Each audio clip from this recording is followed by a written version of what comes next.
Welcome to Digging Deeper with Backyard Farmer. I'm your host, Kim Todd. On Digging Deeper, we have in-depth discussions with experts about important landscape topics. Today, we're going to be discussing conservation planting.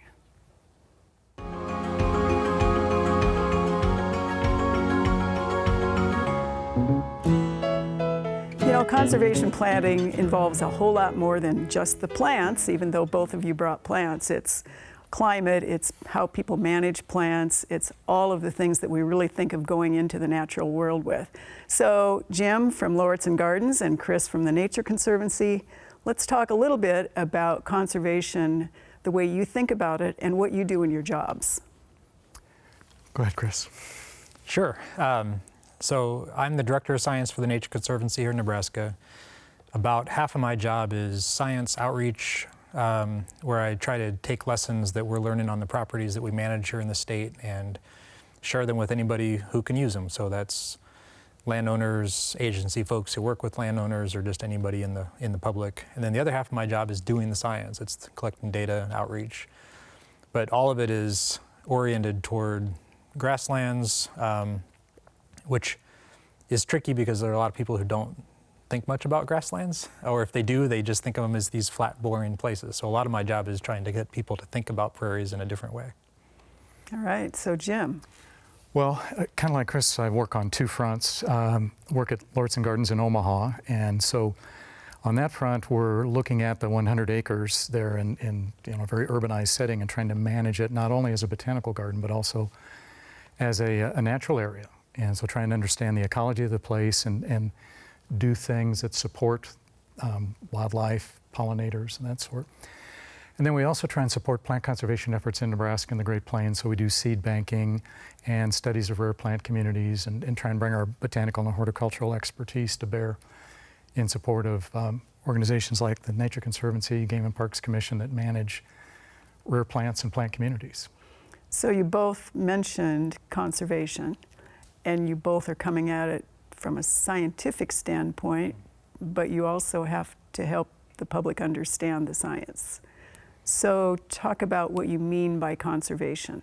What are you really doing? You mentioned seed banking. You've got a handful of pretty nice prairie plants, the ones that don't like to be picked or pretty obviously unhappy about it. And Jim, you brought a tree and a perennial. So talk about that a little bit for people. I mean, conservation at its base is making sure that the things we want are still going to be around in the future. And for me, the work that we do with the Nature Conservancy on conservation includes everything from, restoring and managing prairies on site to helping people, enjoy them at home through photography and, writing and publications that we do, and then encouraging them to do these sorts of things where you can bring native plants, into your garden. And with prairies, because it's a plant community or an ecosystem that people don't understand or appreciate very much because it's sort of foreign to them. Just the idea of, the fact that prairies exist, the fact that there are interesting things that are in prairies is really helpful. And so, I brought some of these flowers out of our garden on the way in because they're really pretty. They're typically easy to grow. And to me, having people growing them in their yard is a really important conservation strategy because it gets them familiar with what they are, and then if they go by a prairie or walk into a prairie, they're seeing something that they have seen before, and it's not just this weird foreign place that has nothing of interest in it. In our case, we're a botanical garden, and so people come to see incredible displays of plants, and we have tulips and tropical plants and all sorts of things plants from all over the world, but we also are very concerned about a sense of place, and so we grow a lot of native plants. We're not strictly, of course, but we feel like our role in conservation on one hand is to create a comfortable gateway for people who may never go out and visit a Nature Conservancy preserve. It just is, for whatever reason, that's kind of scary to them or whatever. Or it's a long way away. Shouldn't be, a long ways away. They can come to Lauritzen Gardens and see prairie grasses and wildflowers used in a horticultural setting that's not a prairie restoration per se, but gives a sense of the prairie and maybe creates a little bit of appreciation and affection for the natural landscape. So we feel like that's part of the role we can play. So a big part of that too is the difference between the prairie or the range, which of course a lot of it in Nebraska has hoofed animals on it, Yep. which then show up on our plates. And the woodland, because especially at Lauritzen, I mean, you are right there on the river, and you know, in town, we had a little bit of the discussion about how do I exactly shade the south side of my house with a prairie. Yeah. So talk a little bit about, you know, the difference between the ecosystem or the conservation for truly an urban area. You both mentioned it, you know, getting people to understand it, but talk a little bit about that and how we and you can encourage people to get the diversity in and think about the right plants and that conservation aspect. Well, most landscapes in an urban or suburban setting are disturbed places, Right. And so they're not really native soils, and so anything you can do to increase the biodiversity, the ecological health of that piece of ground is helpful. It's again not the same sort of scale and scope as restoring a prairie to pre-settlement condition, but you know, in our case, we have 10 acres of oak hickory forest within the 100 acres, and we're trying to restore more oak hickory forest within the Barota Garden. So we're growing bur oak that we're collecting from seed on site, and we planted about 300 of them back into the garden. And so, you know, we're using local genotype and trying to, these are small, but eventually they'll grow and replace some of the other things.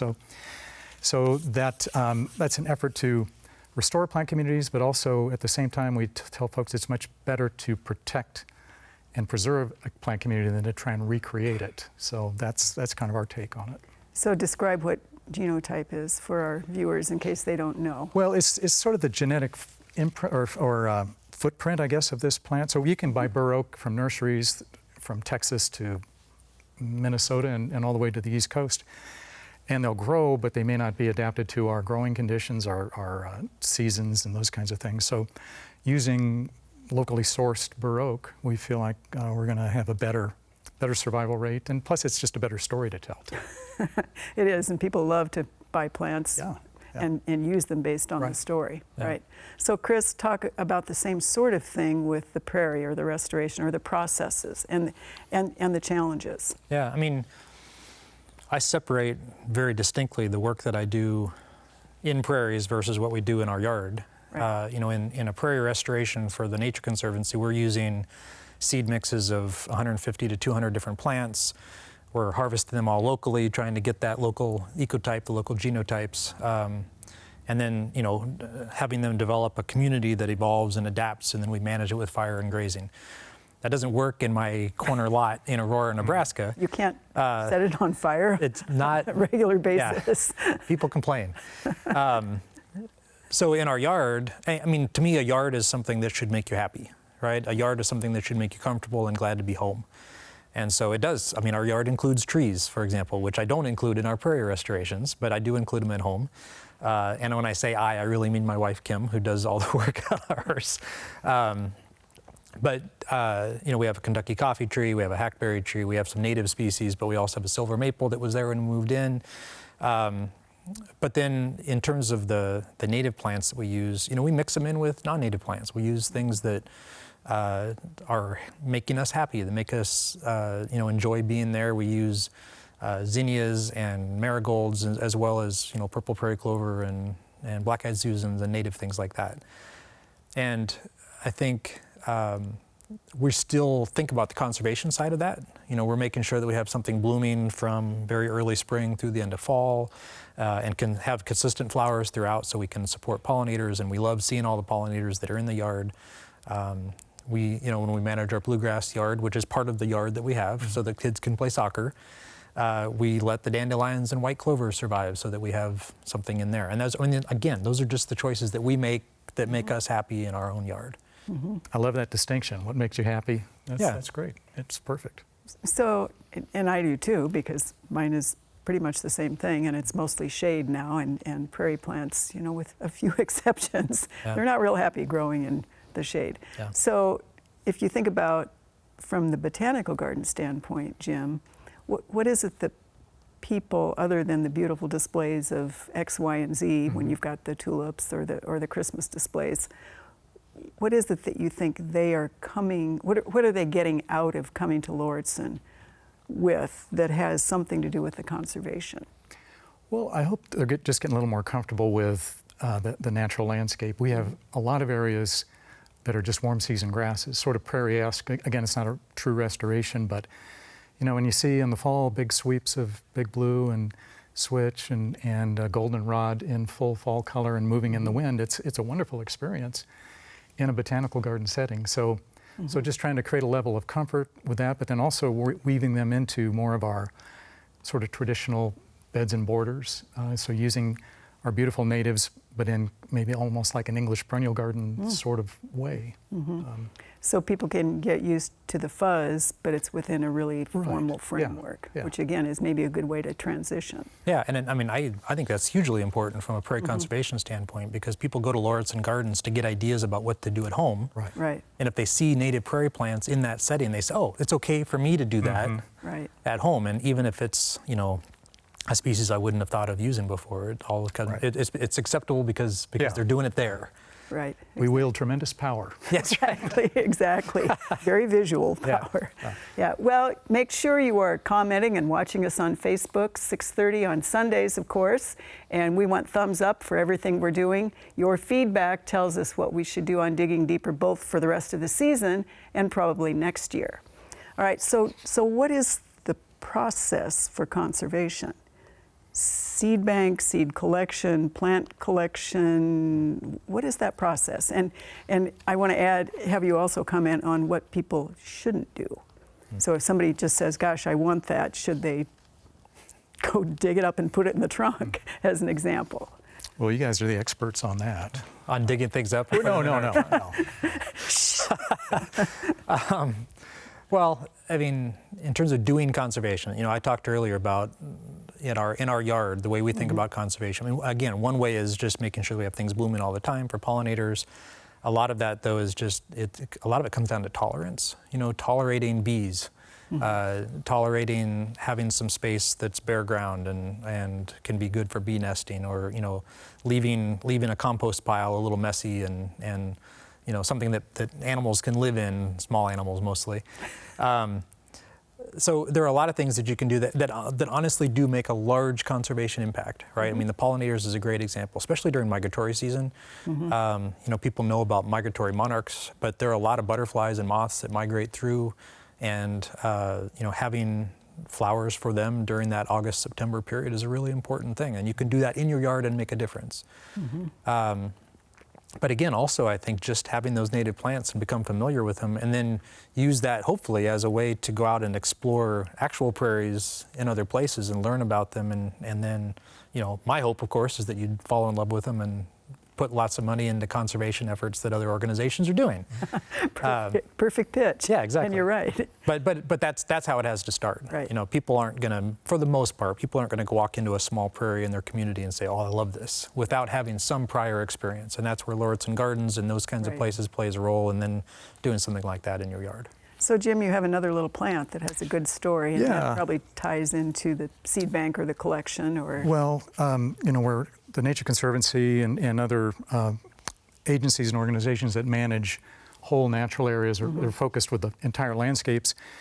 We're trying to support the conservation of particular endangered species. For instance, we're doing some seed banking of blowout penstemon, and we're on the Graves Ranch last year collecting some seed that then becomes a genetic backup for preserving it if it disappears in the wild, but also for restoration of populations. And this is kind of a fun story. This is Colorado butterfly plant, which is used to be in the genus Gara. Now it's in the evening primrose, Enothera. And it's the only known populations of it in Nebraska were in western Kimball County along Lodgepole Creek. And folks with the statewide arboretum collected seed in 1986, put it in a seed bank, and then we ended up getting a hold of it. And we decided to test some this year just to see if it germinate, and it did. And this was seed collected over 30 years ago. Those populations have since disappeared. This plant is extinct in Nebraska as far as we know. So the seed banking efforts 30 years ago have given us some plants that hopefully we can restore back into healthy habitat. So that's, you know, the Q Millennium Seed Bank is the same sort of an idea of trying to collect a snapshot of the genetic diversity of endangered species so that they can be preserved as long as possible. Well, and isn't a part of that we just don't know from the science Right. what's going to be discovered about what. So it kind of looks a little weedy. Yeah. But that It's not the most beautiful thing in the world, but Yeah. But it doesn't mean that it's important. there's Yeah. some compound in nice. there. It It's is a nice kinda looking weedy. plant. is. Yeah. It's beautiful. Right. So Chris, you have some too. Do you want to talk real briefly about what you've got in here that people might like to? And I have some weedy plants in here, right? I mean, I have things like daisy fleabane, which is a biennial. Most people wouldn't think about having that in their garden necessarily because it doesn't. I mean, it has to seed itself in, but we see a lot of pollinator flies and bees using it, and it's I don't have to seed it; it just keeps putting itself in wherever there's open space. I've got black-eyed Susans, I've got false sunflower, I've got ironweed, this bergamot or monarda, and then Virginia mountain mint. And I just literally between the front door and my vehicle to drive here, I put them in my truck and brought them with me. Just this last couple of weeks, my stepson has started getting into photography.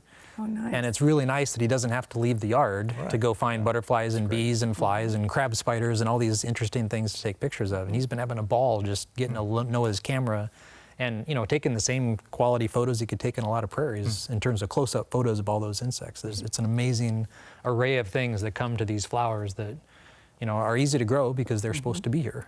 Well, and not just the flowers, but people don't think that oaks flower. People don't think Right. that Oh, right. all of those woody plants, Jim, that you have are also really essential for us and for all of those creatures. Well, and especially during the spring when there's Right. not a lot of prairie plants blooming. Prairies are not very colorful in the early spring. Right.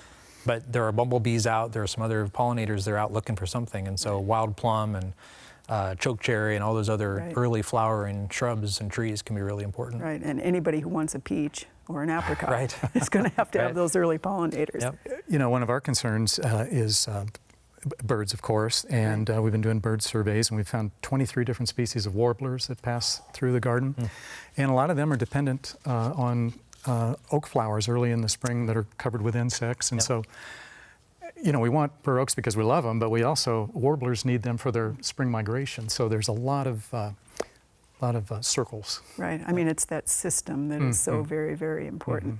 So you both mentioned a bit about frustration with plants that shouldn't be there. What are some examples and what can be done about that if you're really trying to be kind and pristine in conservation? Well, this is kind of breaking news, but we're actually going to do some controlled burns in the garden this year. Our staff has been trained and over in the Luss Hills and certified to do controlled burns in urban Omaha, and so we actually got a burn permit, and we're trying to get some of that going. So that'll help. We have crown vetch and black locust and some of the other things we've been talking about, and you can pull, and sometimes you have to spray. But we're actually going to try and do controlled burns in some of our warm season grass areas and see how that works. So you mentioned fuzziness. We're letting some of the landscape look a little fuzzy. So that's new for us, but we're going to give it a shot. And Chris, you mentioned also some of those woody species that are not just in your sort of conservancy kind of a situation, but also in people's home landscapes. Yeah, I mean, it can be a real challenge to keep new trees from establishing in places where you don't want them. I mean, it's nice to have trees for the shade, I agree, but even the trees in our yard are dropping seeds. I mean, my silver maple for sure is making new trees all over the place that we don't want. And so, I mean, some of those you can pull quickly when they're small. Otherwise, when they get bigger, you have to, cut them and paint the stump with some kind of herbicide so they don't just keep resprouting forever. But the other thing I think is really important is controlling that on the front end, not just with trees, but any kind of plants, and doing the research ahead of time before you bring something in. The nice thing about native plants is if they're native, they're not going to become a major problem. Now, there are some native plants that can spread really quickly in your yard. They're good at their job, and they don't necessarily fit into a garden setting, but they're not going to take over the world. But there are things. I mean, you mentioned crown vetch. That's a big one that we've learned as a state. It doesn't make sense to use, but it took us a long time to figure that out. But there are other things that, you can look up. Things like Shasta daisies is one that, people like it because it's a really pretty flower. But if you start doing your research, it can be really invasive and it can spread.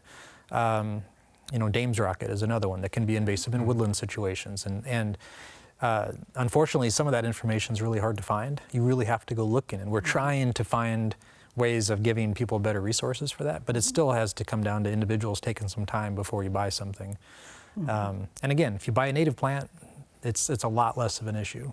And I think really that's a great sort of an ending or closing note, but you also have to put those native plants where they want to grow. Yeah. And that's, we oftentimes on Backyard Farmer get the questions about, well, I planted X in this heavy clay soil and with my irrigation system, why didn't it live? Well, it's one that wanted to live in that rocky sort of scree kind of an area. Yeah. So just to close here, what would be the resources that you guys would suggest that people could contact you about? Websites, information, those kinds of things. What are they? Well, in our case, you can visit the garden. All the time, right? 363 days a year. I think we're closed for 2 days. 2 days. Yeah, and winter is even a wonderful time to be there. But yeah, just come and enjoy the garden throughout the seasons and learn. We have classes, we do tours. So there's sort of passive learning and very active learning experiences available. And Chris, Nature Conservancy? Yeah, we have places you can visit also. Our Platte River Prairies, which are south of Wood River. We have hiking trails that are open year-round. Our Niobrara Valley Preserve, which is up by Ainsworth, north of Johnstown, is a really nice place to go. And then you can visit our website, which is nature.org/Nebraska, and learn about what we're doing in the state. And then there's a website or a blog called Prairie Ecologist. You can go to prairieecologist.com, and I do a lot of writing, a lot of photography. In fact, just yesterday I wrote about making your yard into something that makes you happy. So you could look at that if you wanted. That's perfect. All right, gentlemen, thanks very much. That is all the time we have for Digging Deeper with Backyard Farmer. But you can watch a new Digging Deeper on Facebook every Sunday night at 6:30 p.m. Central. Do not miss Backyard Farmer live every Thursday at 7 p.m. Central on NET. Thanks for digging deeper with Backyard Farmer.